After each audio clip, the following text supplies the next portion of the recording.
Supercare Medical Services. Ayan. Now, ito yung sitwasyon. Napakamandurugas itong Supercare na ito. Magpapacheck, bukod sa mahal, kasi usually 1,000 to 1,200. Ito nagcha-charge ata up to 1,300. Ito yung modus operandi itong OGAG na ito. First check-up ng isang would-be seaman. Paglabas ng result, nagbayad. And if paglabas ng result, sabi, another check-up for confirmatory. And then lalabas ulit yung result, so naka 1313, di 26. Ay, meron naman kami nakita. Confirmatory ulit. So, 39 na. Ganon kamandurugas ito. Yes po, titingnan namin, Mr. Chair.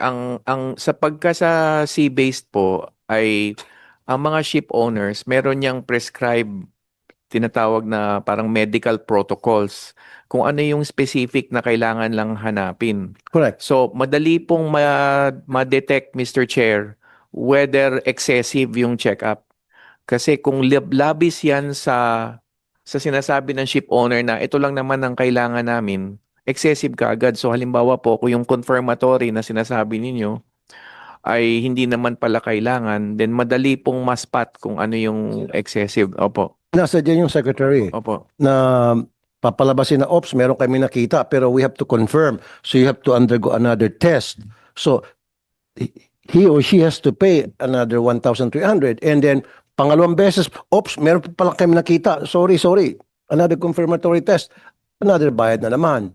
So yun po, iwasan natin. Kaya sabi ko po sa inyo, although Yes. ang nag-regulate nito is DOH, pero dapat may say din po yung DMW. Mr. Chair, Kaya magkaroon kayo ng MOA. Yes, an MOA definitely would be helpful, Mr. Chair. We have what is called the HRH network, Health for Human Resources. HRH, Health for Human Resources Network. Nakikita po kami periodically with DOH and other relevant agencies such as the PRC, and then the private sector is also there. So, meron kaming venue to discuss all these matters. But tama po kayo, Mr. Senator, mas maganda, mas mapapagtibay namin kung may MOA, particularly on this matter. And we are deeply concerned about the matter yung sinabi niyo yung doble, triple pa ang check. Kasi ang mga ship owners, as far as they are concerned, basta na-deliver yung check-up required, yun na po yun para sa kanila. Thank you. Okay. Senator? Yeah. Yes, sir. Dr. Jeffrey Cortel Ramel, MD, sir. By the way, I'm not the president of the clinic, no, but I was actually, my name was drafted, and that's the reason why. Supercare? Yes po. Okay. But, okay, regarding dito sa sinasabi natin na for confirmatory, no, dalawa lang naman po ang kino-confirm po natin dyan pag tayo nagsabi ng confirmatory. It's either drug test positive, drug test reactive yung crew member natin at first. Then the second one is kung reactive sa HIV, and those are the confirmatory. Pangatlo pala is pag reactive din yung TPHA natin or yung RPR natin. Now, when it comes to sa charging natin, no, I cannot defend our clinic kasi syempre hindi natin alam kung sino yung particular na crew member na yon. If it's kung tama ba yung claim niya na talagang china-charge sila ng 1,300 every time, and kung tama ba yung examination na sinabi niya na kine-claim niya na china-charge namin. There are sa charging natin, sasabihin natin na we need to add some examination test. I will explain to you, Senator, na ang basic examination ng DOH comprise only of a few examination. Okay. Now, if a crew member or a patient tested to have a UTI during the initial examination, of course, we need to treat that. When you are being treated, how can we follow up, or how can we know that the medication that was given to you is actually effective? Of course, we need to examine you again by asking you to repeat the examination. Is the examination free? Of course, it's not. Kasi ang mga reagents po natin is binabayaran po natin. Now, I understand the frustrations of the crew members that they are really mad na pabalik-balik sila. Siyempre, hindi sila taga Manila lahat. Then pangalawa, sila po ay may iba pa pong mga trainings, may mga visa, then nagpa-pile up po yung kanilang stress. And I understand na minsan, even if we give the instruction and also the explanation to the crew members, they don't understand it. Ang naalala lang nila is the inconvenience. And of course, kung sasabihin mo siguro no na siguro walang puso ang clinic, why else would we expand our clinics and give them sort of parang mga convenience sa clinic kung hindi nagmamatter yung mga complaints ng mga crew members. We do. We are actually constantly monitoring the complaints of the crew members. Ang ano po namin dyan, of course, is sa understanding sa side nila na pag meron kaming sinabi that this is the rules and regulation, this is how we do the examination, I hope bubuksan din po nila ang kanilang mga isip na yun po ay kailangan. Kung pwede ko po bang sabihin yung ginawa kanina, yung sinabi nyo kanina na merong PEME pero nagkaroon ng cancer, now it's a problem. We are doing our best para hindi po magkaroon ng sakit ang crew members, ang seaman in particular, bago po natin pasakayin sa barko. Why? Ang mga crew members natin sa barko, they have limited access to medical examination and hospitals. Yun po yung ginagawa Okay. natin. No? So we make sure when they leave the clinic and they get deployed, that they are really fit. And pasensya na po kung nagdadagdag tayo ng examination. Kasi pag ikaw ang doktor, nakita mo ang pasyente na may problema Sir, I'm not a doctor and you're a doctor. So, hindi ko na kayo kukontrahin Yes, doon sa mga sinasabi niyong na dapat gamutin for confirmatory. I'm not gonna argue with you on that because you're the expert. You follow me? However, ang point ko, dapat yung confirmatory test package na yun kasama din doon sa 1-3. Halimbawa, minention mo yung UTI. So, nagpa-test tapos may UTI. Okay, so resetahan yung sima natin. Balik ka after na maubos mo yung gamot para check ka namin ulit kung meron ka pang UTI wala. Libre na dapat yon. I think, Senator, pwede ko bang hingin ang ano ng DOH about it? Even the DOH. Apo, I do agree with you kasi doktor kayo eh. Apo. Hindi kita kukontrahin dyan, Doc. Yes po. So pag check up ninyo, ikaw nag-example ng UTI, then use Yes po, yes po. let's use UTI as an example. So check up na lumabas sa blood test yun, di ba? Yes na, po. na may UTI ka. No, urine test po yan. Oh, excuse me, urine test yun, di ba? Okay, lumitaw sa result, sa 1-3 package yun, di ba? Sa PEME. So lumitaw na sa urine test result mo, meron kang UTI. So therefore, resetahan ka namin ng gamot para inumin mo para magamot yung UTI.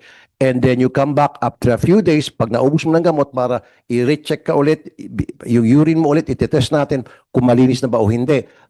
Dapat libre na yun yung pangalawa. Pero ang nangyari ngayon, pag nagpapacheck up ulit sa urine, babayad siya ulit ng another 1-3. Yun yung point ng mga nagreklamo sa amin. Yes po, Senator. Okay, Senator, ang DOH po, sila po yung nag-regulate po ng prices natin at kung ano po yung Okay, kasamang nandito man examina- DOH? Nandito man DOH? And Po. kung ano lang po ang So ba't kasama- yung inaalaw po na paulit-ulit na mag-charge itong super care? Why did you allow them to do that? Ma'am, don't laugh. No. Don't laugh. This is serious matter, ma'am. Yes, good afternoon, Mr. Chair. With regards to the charges, we set a standard for charges for the medical examination.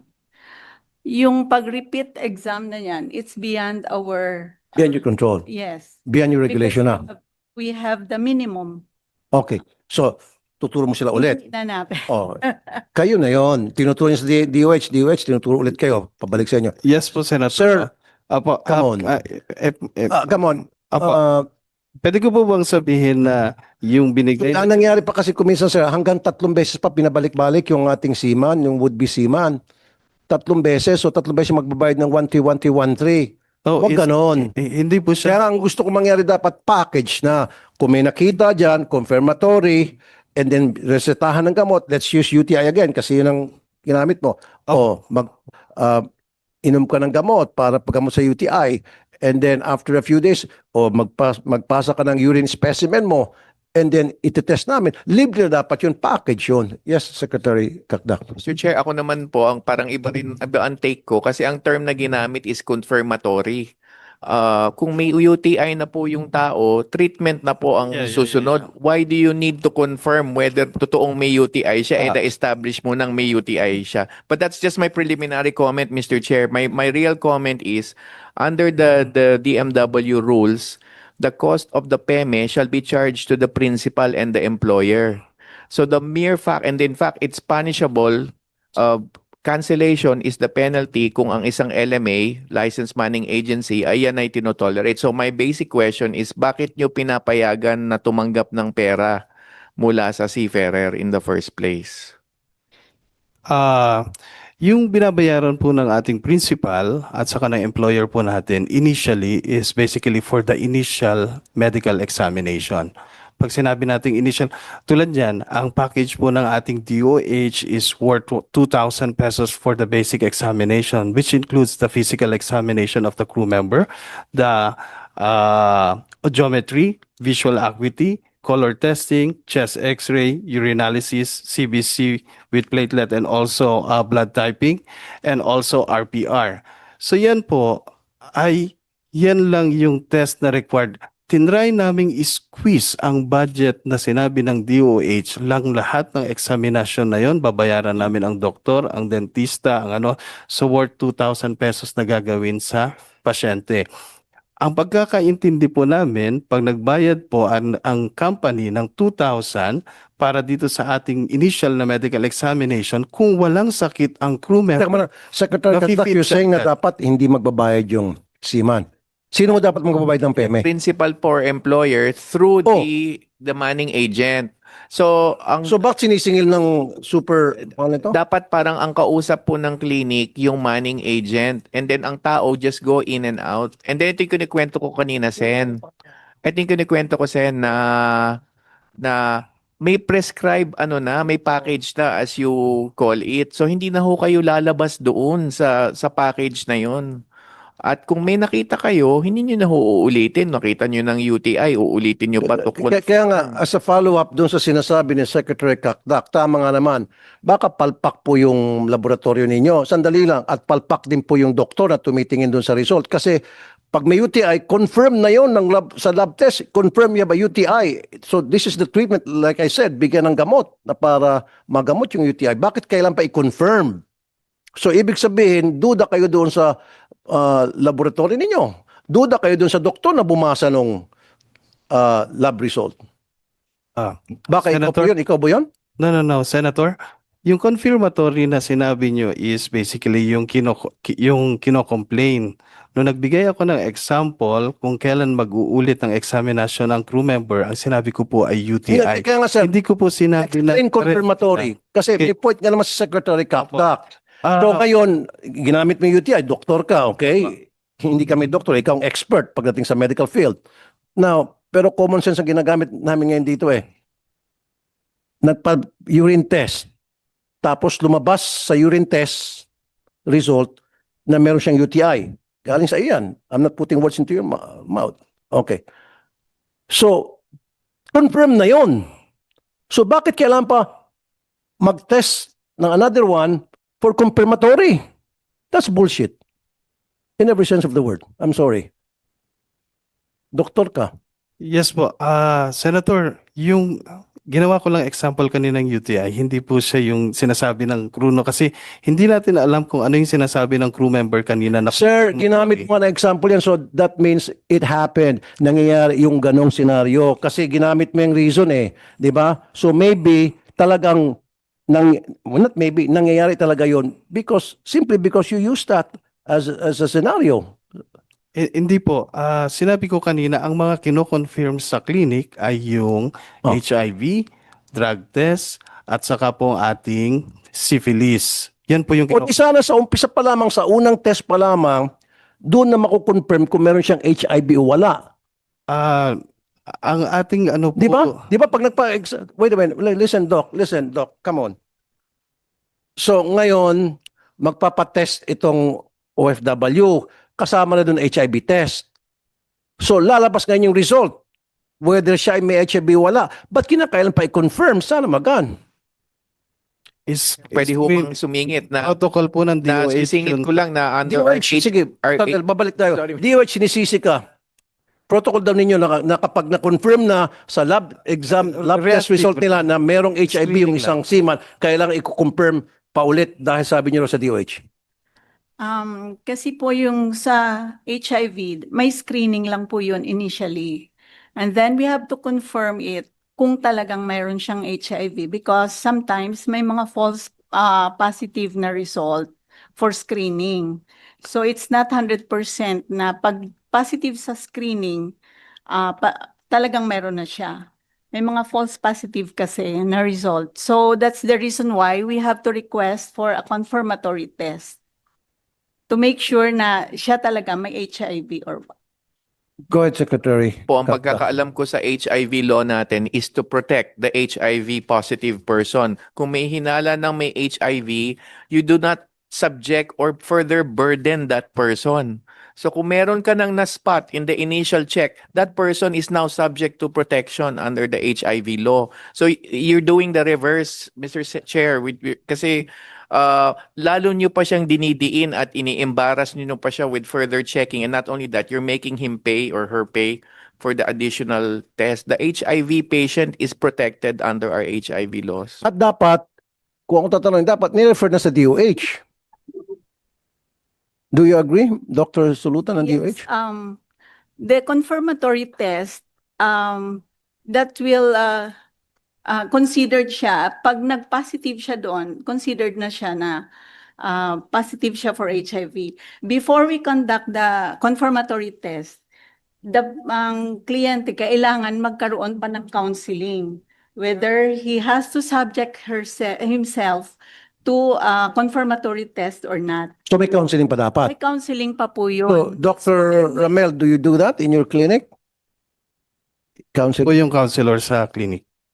May counseling pa po yan kasi there are some clients who did not want to undergo confirmatory test.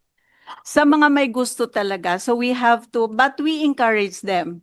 Ano po yung pinagkaiba doon sa unang pagtetest para sa HIV ng isang tao versus lumabas ng result na, oy, HIV positive ka, i-confirm pa namin ulit? Why do we have to do that twice? Mayroon kasi, Mr. Chair, sinasabi na may false positive result. Okay. Yung test kasi niyan is screening lang po yun. Mm, So okay. there is the possibility na pag i-confirm mo siya, negative siya. Okay. Oo. That happens. Yes. Okay. Kaya hindi siya 100% na pag nag-positive sa screening, 100% na rin siya na positive for HIV. Okay, that's why dun sa confirmatory, sabi niyo magka-counseling muna. And then if the person would like to go ahead and have another test, which is what you call confirmatory. Yes po. Whereas ang sinasabi natin, Secretary Kakdak, for the protection of that person, Secretary Kakdak, so dapat hindi na ituloy. What's the Hindi purpose naman po, of counseling? Mr. Chair, pwede naman po to proceed nga to confirm. However, dapat the approach should be not to burden that person by making him or her pay for that second test. Dapat ang interesado na dyan yung the principal or the state who should come in and say, okay, to confirm, we will have to step in and shoulder the expense but not to charge the seafarer.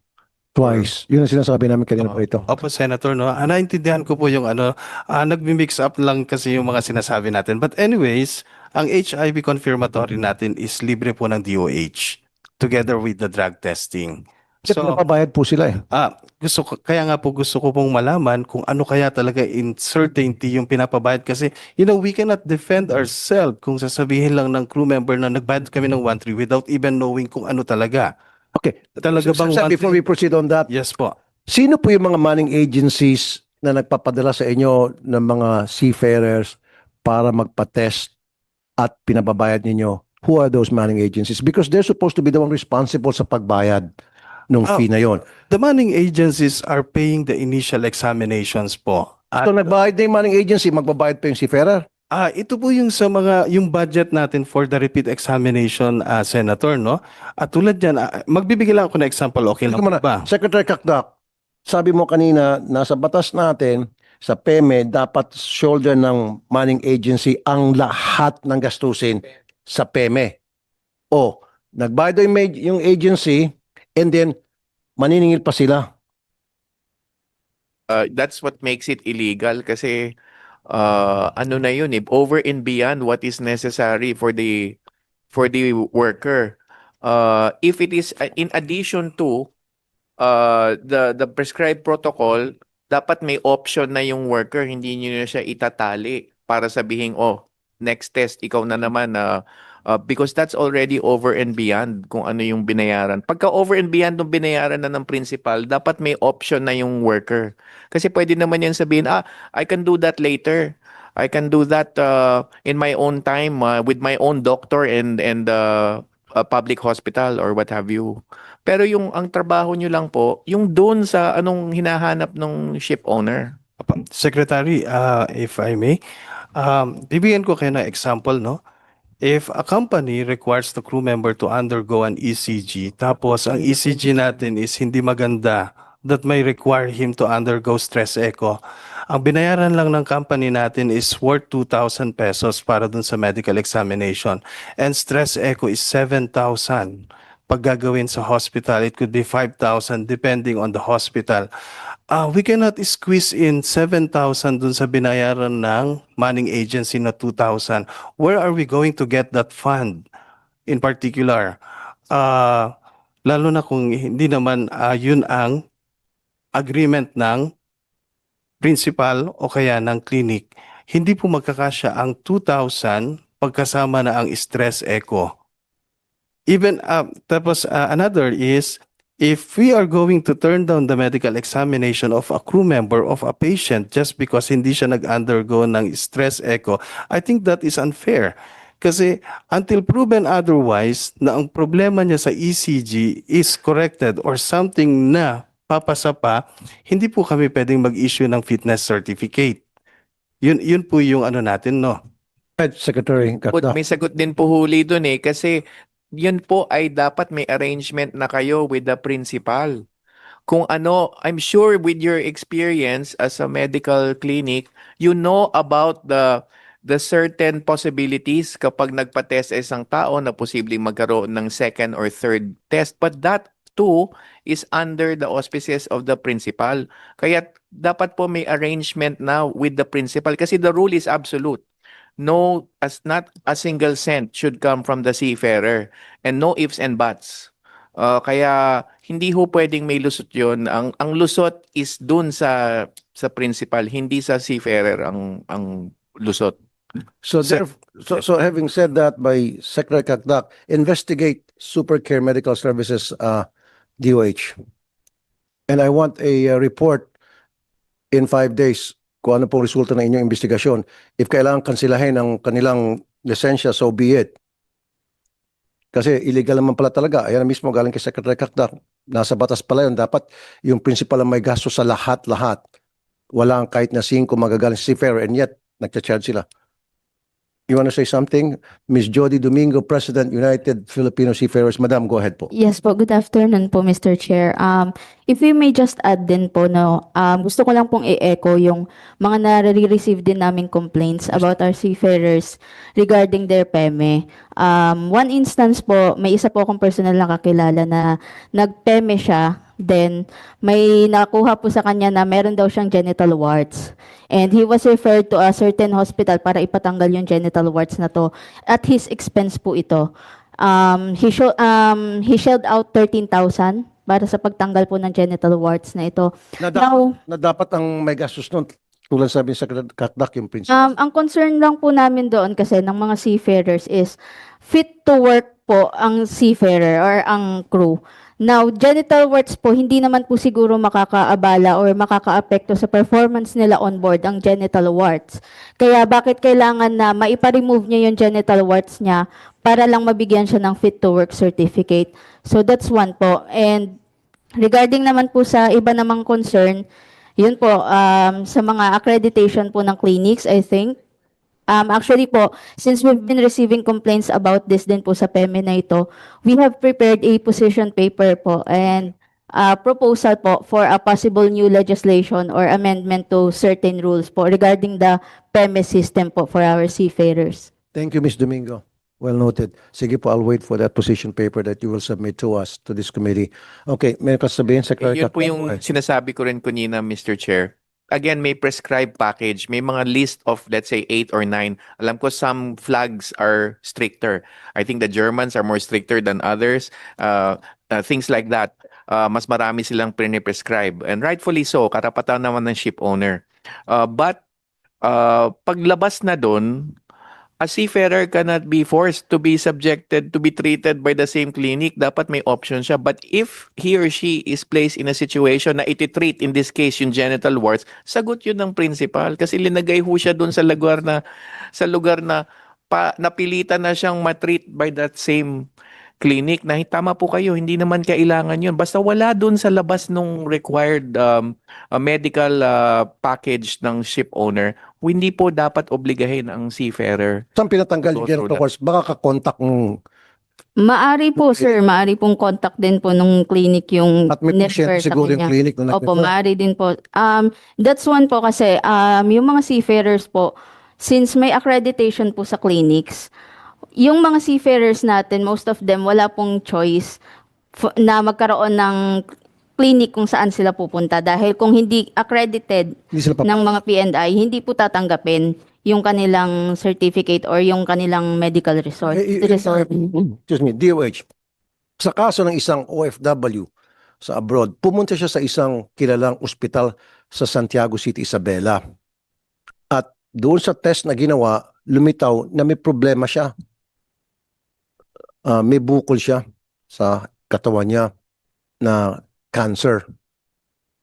Bakit kinakailangan papupunta sa maliit na clinic samantalang yun, ospital na yon na nagsabing, yes, may sakit ka. Nagbigay yung kilalang ospital Santiago, General Hospital. And then, kailangan pa siya pupunta sa maliit na clinic tulad ng clinic nila itong Dr. Ramel? Mr. Chair, kasi po, yung mga Just because they were accredited by you? So, po, because we have certain requirements din also for that. anong pinagkaiba ng laboratory ng kilalang ospital tulad ng mga General Hospital or St. Luke's halimbawa? So, ibig sabihin, mas magaling yung laboratory nila Dr. Ramel kaysa sa St. Luke's, laboratory ng St. Luke's? Is that what you're saying?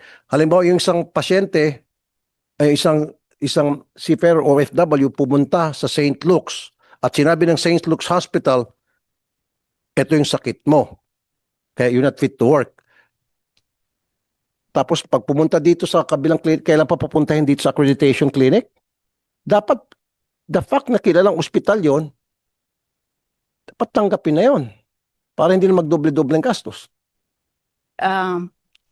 Yun naman kasi, tama naman na acceptable yung findings ng hospital. But then, if they're applying for abroad, na mag-OFW sila, they have to go through the accredited clinics natin. Kasi there are certain... Why are they being accredited? I'm just curious.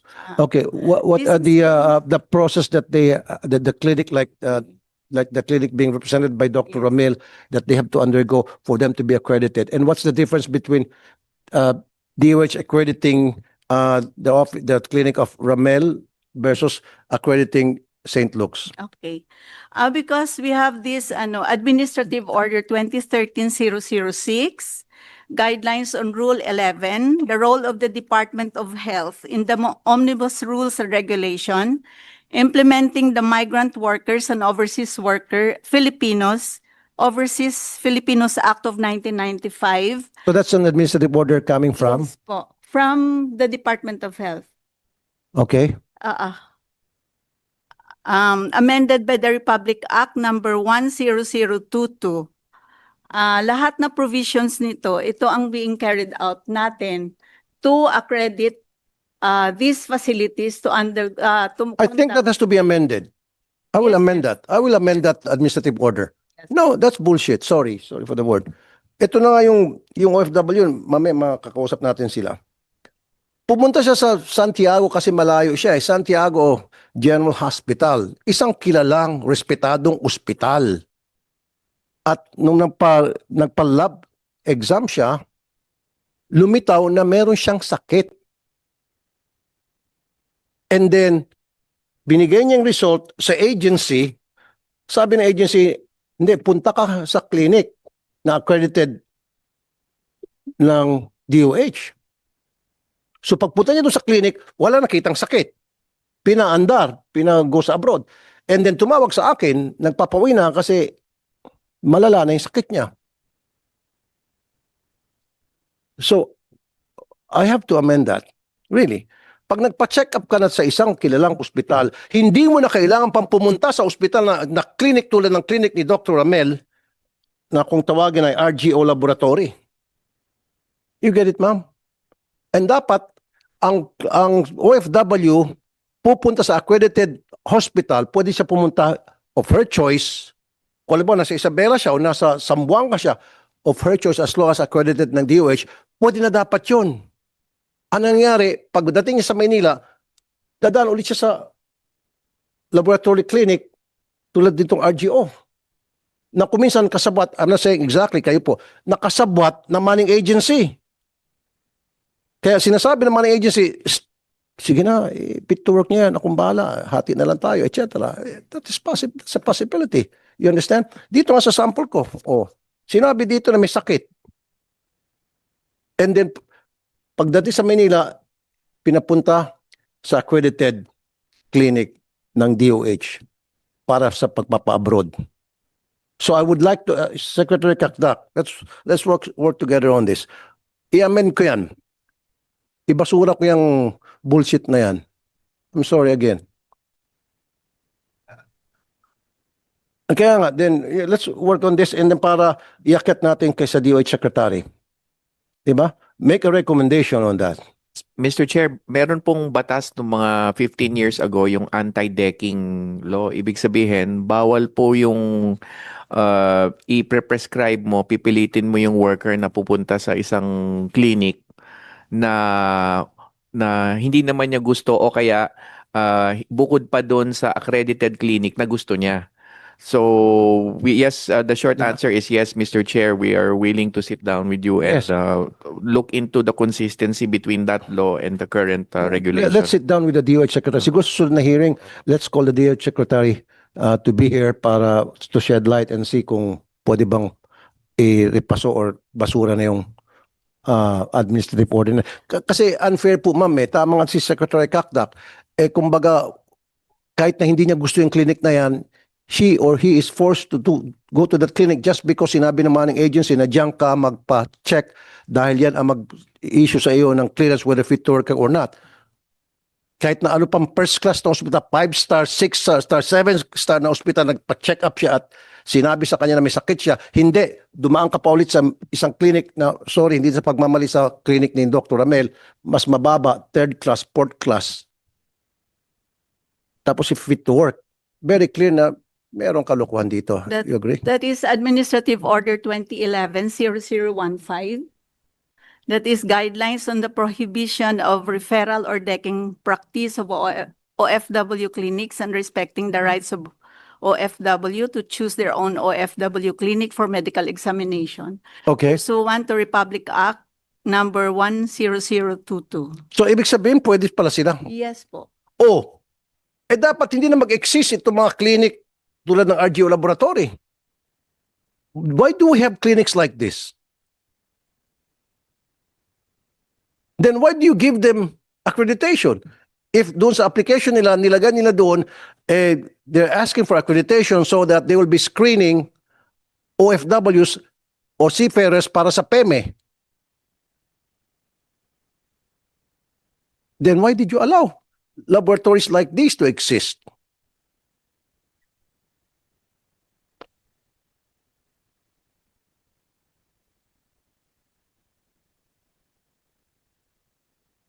Actually, sir, nasa pipeline naman ng bureau namin to amend this kasi way back 2013 pa tong AO na to Hindi pa namin na-amend. nasa pipeline na ito for amendment talaga. Eh, basura niyo na Kasi po yan. pati Yan na yung pala, nasa, ano na nasa administrative order nyo na rin na merong karapatan ng seafarer o OFW na magpili ng clinic of his or her choice na para doon magpa-check up o PEME. Eh bakit pa kailangan kayo mag-accredit ng clinic na tulad nitong RGO na kailangan sila mag-certify whether fit to work? When in fact, the hospital halimbawa na gusto ng OFW doon siya magpa-check up, sinertify na siya. kasi Kailangan pa na certification from them, parang confirmatory. we just base our guidelines on this migrant workers for overseas act on 1995 pa. 1995. So it's about time, outdated na yan. It's about time na, Inamend siya sa RA 10022 na ito na yung existing namin na fina-follow. Yung RA 10022. then we have to amend that. Yes po. I have to amend that. I will file a bill to amend that provision. Yes. Okay? Sorry, Dokta, maghanap na lang kayo ng ibang hanap buhay. Kasi pakakansela ko yung mga clinic tulad niya. I'm sorry, nothing personal. I don't know you and you don't know me. Kasi parang racket to eh. Lumilitaw. Nang-racket kayo sa mga seafarer natin. Pasensya na po, Doc, ha? But I will do everything. Bibilisan ko na para mawala na kayo ng hanap buhay. Maghanap na lang kayo ng ibang trabaho. Negosyo, wag yan. Okay? So, clear tayo dyan, Secretary Kakdak. Magtulungan tayo and para Yes, Mr. sit Chair. down with the DOH Secretary as well. Yes, Mr. Chair. And then yung sa RA, yung provision na doon, magpa-file ako ng Yes. amendment. Yes, Mr. Yeah. Chair. Thank you very much.